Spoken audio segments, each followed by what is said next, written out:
A poem for my librarian, Mrs. Long. You never know what troubled little girl needs a book. Poem by Nikki Giovanni.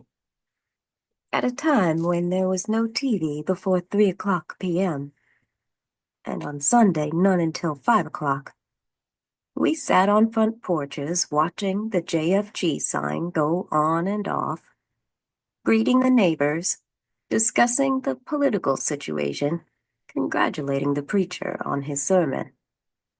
There was always radio which brought us songs from WLAC in Nashville and what we would now call easy listening or smooth jazz.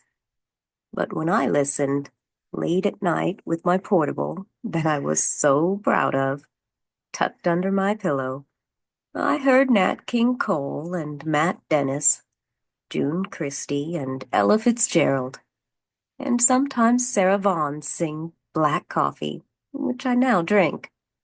It was just called music. There was a bookstore uptown on Gay Street, which I visited and inhaled that wonderful odor of new books.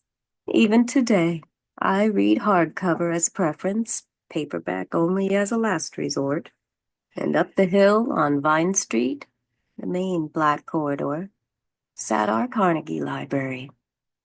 Mrs. Long, always glad to see you. The stereoscope, always ready to show you faraway places to dream about. Mrs. Long asking, "What are you looking for today?"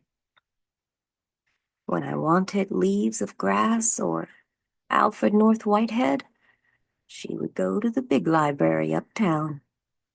And I now know, hat in hand, to ask to borrow so that I might borrow. Probably they said something humiliating, since Southern whites like to humiliate Southern blacks.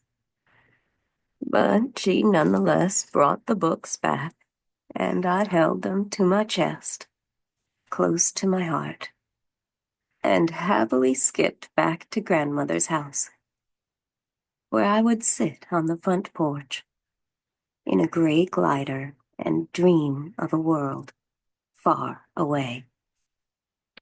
I loved the world where I was.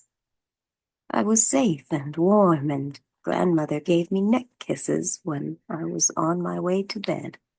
But there was a world, somewhere out there, and Mrs. Long opened that wardrobe.